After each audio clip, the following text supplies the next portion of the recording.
है। एक किसान था, उसकी पत्नी, एक पुत्र होने पर पत्नी की मृत्यु होगी। उसने दूसरा विवाह कराया, उससे एक पुत्र हुआ, फिर दोनों ही मर गए। अब बड़े पुत्र का विवाह हो चुका था, छोटा पुत्र उससे 10-15 वर्ष अंतर था, छोटा था। अब क्या हुआ, जो बड़ा पुत्र था पहली पत्नी से और छोटा पुत्र था वो उनसे काफी उम्र में छोटा था, छोटे वाला बीमार हो गया, इतना रोगी हो गया कि उसके ऊपर बहुत से पैसे भी लगे, कुछ पैसे भी लगाए, लेकिन वो इलाज नहीं हो पा रहा था। किसी ने बताया कि वहाँ ले जाओ, एक बहुत बड़ा वैद्य है, लेकिन पैसे लेगा 5,000 रुपये। उस समय 5,000 रुपये आज के 50 लाख के बराबर। तो उन्होंने सोचा, दोनों पति पत्नी ने विचार किया कि क्यों ना इसको किसी प्रकार से इसकी मृत्यु करा दें, विष दे दें, तो उसके पति और सारी संपत्ति अपने पास रह जाएगी, इस वाली भी। उन्होंने ये विचार करके स्वयं तो हत्या करने की सोची नहीं, एक डॉक्टर से बात कर ली, वैद्य से, कि भाई आप ऐसे करो, इसको विष दे दो। उसने कहा मैं 500 रुपये लूँगा और किसी का शक भी ना होगा, 2-4 दिन दवाई देता रहूँगा और फिर मैं इसका काम तमाम कर दूँगा। अब उसने 500 रुपये लिए उस समय, कहाँ 5,000 थे, उन्होंने सोचा 500 में पीछा छूटा ही तक। तो उसने 500 रुपये लेकर उसको विष दे दिया, वो लड़का मर गया। तो ग्रामीणों ने, रिश्तेदारों को पता था कि भाई बहुत दिनों से बीमार चल रहा था, मृत्यु होगी, बात समाप्त हुई। और वो दोनों पति पत्नी, खुशी का ठिकाना नहीं, बड़े भाई का और उसका भाभी का। 1 वर्ष के बाद उनका एक पुत्र प्राप्ति हुई और गुणा खुश हो गए कि सारी संपत्ति के वारिस बन गए। अब उस इकलौता पुत्र उसको खूब अच्छा घी दूध खिलावे, लाड से पाले पोसे, घने दिनों में वो गाभरू हो गया, जवान हो गया। युवा होते ही उसका विवाह कर दिया। विवाह होने के उपरांत कुछ समय के बाद वो लड़का रोगी हो गया। अब पहले तो भाई था, उस पर पैसे लगाना अनिवार्य नहीं समझा, अब पुत्र बीमार हो गया, उसको ना जाने कहाँ कहाँ ले गए, जिसने जो मांगा वही दिया। यहाँ तक कि आधी जमीन को भी सेल करना पड़ गया, वह भी बेच दी। लेकिन लड़के का जो स्वास्थ्य गिरता ही चला गया और अस्थि पंजर की तरह चारपाई पर पड़ा पड़ा अंतिम सांस गिने। उसका पिताजी साथ बैठा था। उस लड़के ने कहा कि भाई साहब, अपने पिता से बोला, भाई साहब मेरे कफन और लकड़ी की तैयारी कर। अब उस व्यक्ति ने सोचा बच्चा ज़्यादा रोगी हो गया और एकी बैकी बात कर रहा है। उसने कहा बेटा मैं तेरा बाप हूँ, मैं तेरा पिता हूँ। वो बोला, लड़का बोला तू मेरा पिता नहीं, तू मेरा भाई है। और सुन, मैं तेरा वो भाई हूँ जिसको तूने विष देकर मारा था, और भले पुरुष मेरा हिसाब बराबर हो लिया, आधी जमीन तूने बेच दी मेरे इलाज पे। अब मेरा तेरा लकड़ी और कफन का हिसाब बैलेंस है, वो तैयारी कर ले बस चुपचाप। अब वो हक्का बक्का रह गया, उसने अपने किए कर्म की याद सारी आ गई।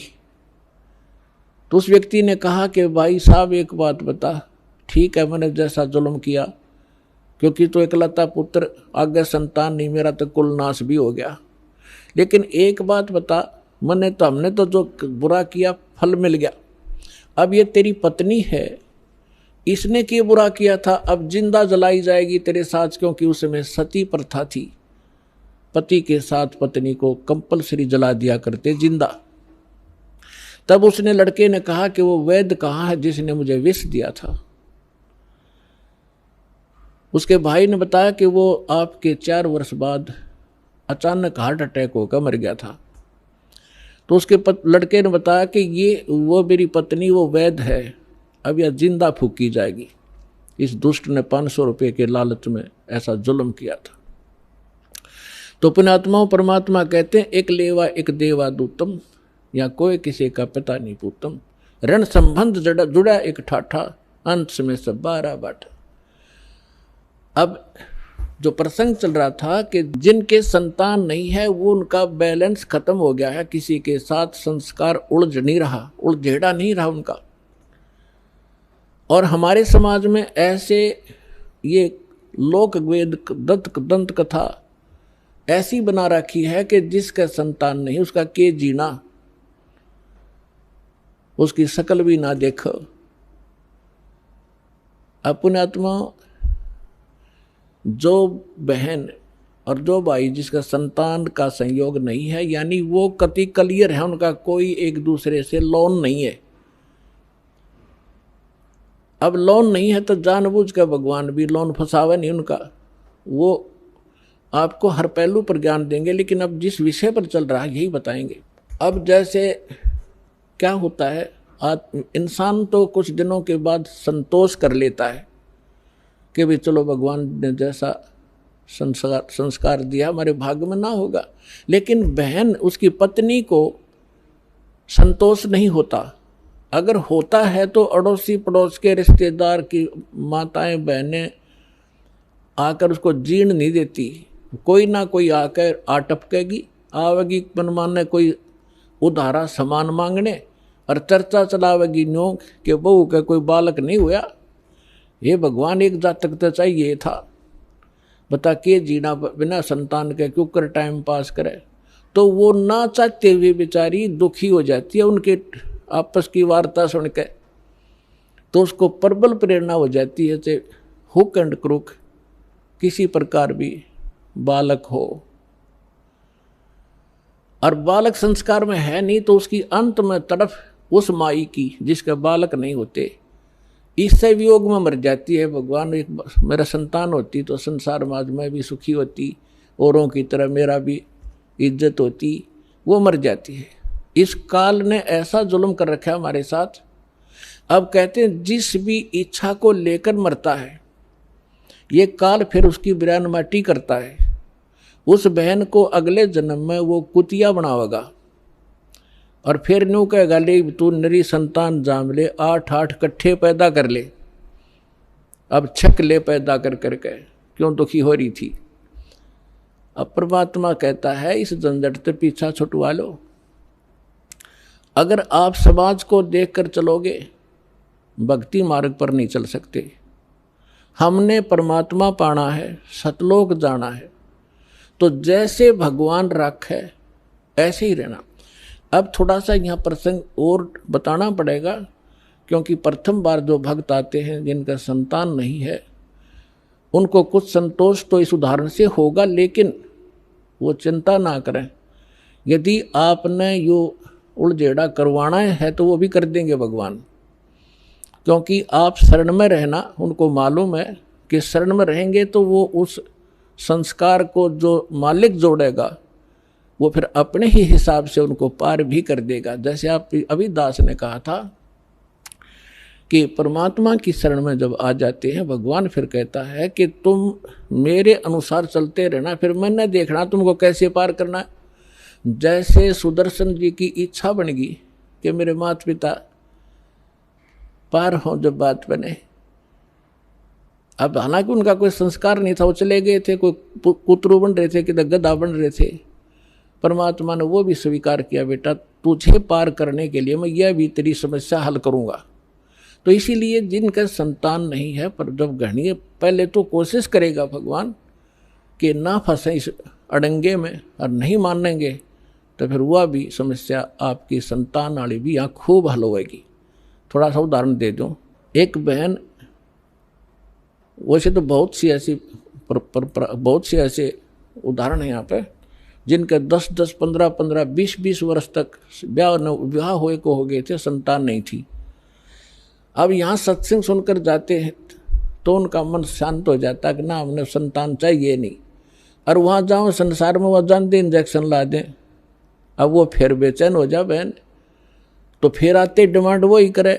बहुत बार समझाया उनको, लेकिन आखिर में परमात्मा ने उनको फिर वो ये दिल टूटेगा कि तो और जा फंसेंगे किसी नालायक आदमी के, बालक तो होने नहीं उनसे, और वो ये भक्ति और बर्बाद हो जाएगी इनकी। तो उनको एक बहन को ने कभी तो असंतोष कर ले, फिर घर वाले जाकर फिर न्यों के बता कोई जीना है, बालक नहीं, इतने दिन हो गए नाम ले रखा, फलाना काम, काहे का तू गुण गाती फिरती है। तो परमात्मा ने उसके सुन दी, 2 लड़की गर्भ में 2 बच्चे हो गए एक कब्र में। और वो ये कहा करती कि भगवान चाहे मेरे लड़की हो जाए, समाज का मुंह बंद हो जाए, मुझे लड़के की जरूरत नहीं। 2 दी इकट्ठी है। अब वह फुली नहीं समाओ, सारा अड़ोस पड़ोस भी नहीं बोले थारे गुरु जी तो वे पूरे हैं।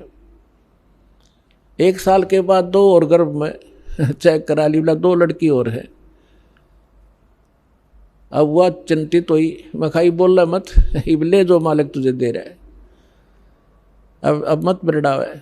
तो पुण्यात्मा परमात्मा जो चाहे सो कर दे।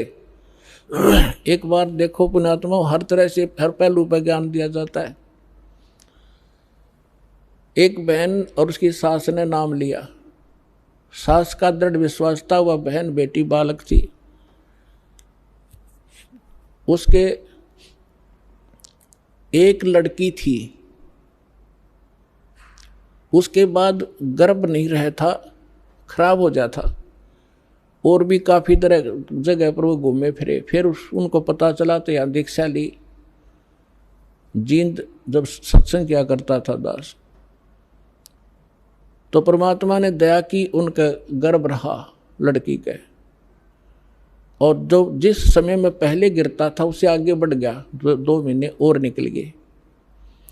तो उनकी खुशी का ठिकाना नहीं रहा। उन्होंने क्या किया,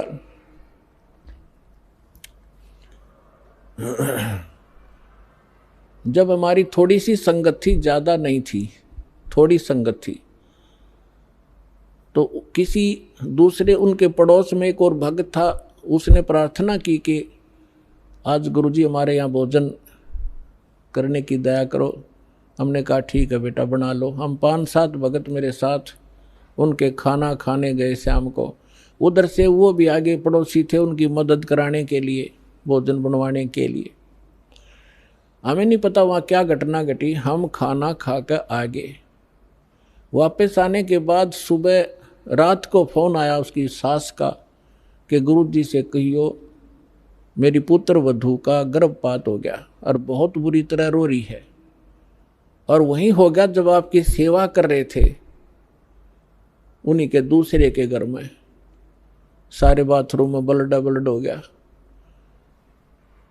वो तो रो रो कर सारी रात उसने तो आंखें सुजा ली। मैंने उसको फ़ोन बताया, माँ बेटी यहाँ आ, तेरी सास ने उसको कहा यहाँ भेजो। उसकी सास आ गई। उसको समझाया बेटा भगवान जो करे वो गलत नहीं करता। वो बोली जी मन ने तो विश्वास है पर वह बालक ना मानती। ठीक है माँ कोई बात नहीं, जो हो गया सो हो गया। क्या बात, परमात्मा जो करता सही करता है। अब अगला दिन फिर ऐसे ही उसका रोते रोते गुजर गया। उसकी सास ने फिर प्रार्थना कीजिए आज कल हमारे भोजन करने आओ। हम बोले भाई चलो चलते हैं, चले गए। वह लड़की बुरी तरह रोए। मैं बोला बेटा परमात्मा जो करता सही करता है, विश्वास कर। ये कोई बड़ी बात है और दे देगा साल भर में तने शांति रख। पर वह नहीं मान रही थी, दुखी थी। कोई बात, हम आगे खाना खुना खा कर चल भाई ठीक है। जो हम ज्ञान दे सकते हैं परमात्मा का हम उतना ही दे सकते हैं, बाकी बालक का नहीं समझ में आती। फिर क्या हुआ, उसकी सास ने सोचा भाई गर्भपात हो गया और इसमें कोई कतरा ना रह जा गर्भदान बच्चा दानी में, फिर दिक्कत कर दे। अल्लाह दिखा कर आती हूँ डॉक्टर नहीं को। अगले दिन वो एक पड़ोस में अच्छी प्रसिद्ध डॉक्टरनी थी, उसके पास गए। उसने अल्ट्रासाउंड किया और वो कहने लगी कौन कहे बालक गर्भपात हो गया, न्यू का न्यू गर्भ है इसके, ओके ऑल इन रिस्पेक्ट। अब उनकी खुशी का ठिकाना नहीं, फिर फोन आया, ओए होए। अब उनका फिर फोन आया उसकी सास का, जी कमाल कर दिया, भक्ता ने बताया जी ऐसे ऐसे वो सास न्यू कह रही है, वो गर्भ को नहीं खराब हुआ उसका, वो न्यू का न्यू पा गया, चेक करा का है। अब अगला दिन वो दोनों आई सास बहू, वहाँ पर कुटिया में हम बैठे थे और खुशी न्यारी खुश हो रही वाला लड़की। मैं बोला बेटा भगवान पर भरोसा करो और परमात्मा जो करता वो गलत नहीं करता। अब फिर देखो कमाल है, 3 महीने 4 महीने के बाद उसने चेक कराया, अगर लड़का से अगर लड़की, वह लड़की पाई। अब वह फिर रो, वह लड़की उसकी पुत्र वधू, मैं तो इसका गर्भपात कराऊंगी, हमसे बात करी। मैं बोला खबरदार जय जीवन से की है तो कोई बात हुई है, जब तक रोए थे मेरा गर्भ गिर गया। अब परमात्मा तो मालिक है और ये उस लड़की ही थी जो गर्भपात हुआ था, उसने गर्भपात कर दिया दाता ने, तेरी नालायकी देख कर किया था कि यार रोएगी लड़की ने देख कर, क्योंकि हमें ज्ञान तो है ही नहीं। और फिर लड़का देता, उसी आत्मा को लड़का बना कर देता, अब रोले अपने कर्म। अब हम हमारा स्वभाव कैसा हो गया, ऊंट जैसा। ऊंट पे समान धरे ना उसने लाद है, और जब भी नौकरा रहा, जब भी रोया कर बहुत बूढ़ा कर दिया मेरे साथ में, और जब उसने उतारे, जब समान ने तारा करा ऊंट पर, जब भी वो नौकरा करा उसने कहीं भी बूढ़ा करा मेरी गेलिया, अभी बुरा कर रहा है मेरा। तो परमात्मा हम हो गए ऊंट के से स्वभाव के। अब परमात्मा हमें सुख दे जब भी रोआ, और दुख में तो रोना है, रोना वो तो स्वाभाविक है। तो उसकी सास ने यह बात समझ में आ गई थी, गुरु जी के वचन का मैं तब उल्लंघन करूँ नहीं। और इस लड़की ने पूरी कर, वो उसकी सास यानी उसका ससुर ठीक सी पोस्ट पर नौकरी करता था, तो उसकी सास ने कहा कि इस लड़की का सारा खर्चा मैं दूंगी, तो निश्चिंत रहे, और इसने ब्याह भी और सारा खर्चा हम देंगे, तो बकवास नहीं करेगी, इसका हम गर्भपात नहीं करेंगे।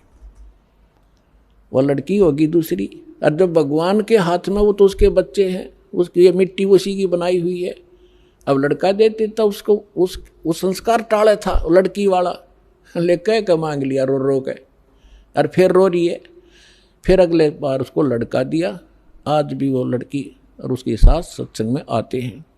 अब कहने का भाव ये है पुण्यात्माओं के, भगवान जो करे तुम बीच में टांग ना डाया करो। अब डॉक्टर है ऑपरेशन में थिएटर में ले गया, अब आप यहाँ परमेश्वर के ऑपरेशन थिएटर में आ गए, और यहाँ ऑपरेशन थिएटर में मरीज अपनी चलावे तो केस बिगाड़ेगा, वो होने नहीं दे उसको जो डॉक्टर चाहता है। ऐसे ही एक बहन के एक लड़की हो के, और फिर वो 27 वर्ष तक, वह लड़की 27 वर्ष की होगी, उसके ब्याह भी कर दिया, उसके भी बालक हो रहे लड़का लड़की, और उसकी फिर भी तमन्ना एक बालक तक एक लड़का तो हो जाता है। वह 56 साल की हो रही बुढ़िया, और यह तमन्ना रखे 56 साल की उम्र में मालिक ने फिर छोरा दे दिया उसका लड़का। अब लड़का 5 साल का हुआ, मर गई, ये सर पर धर ले, लड़का कौन पालेगा। तो हम ऑपरेशन के अंदर हम अपनी गड़बड़ करवाते हैं तो वो बिगड़ जाता है केस। फिर भी दास ने आपको हर पहलू पर बता दिया, जोन सी समझ में वाह कर लियो और वाह पूरी कर देंगे भगवान।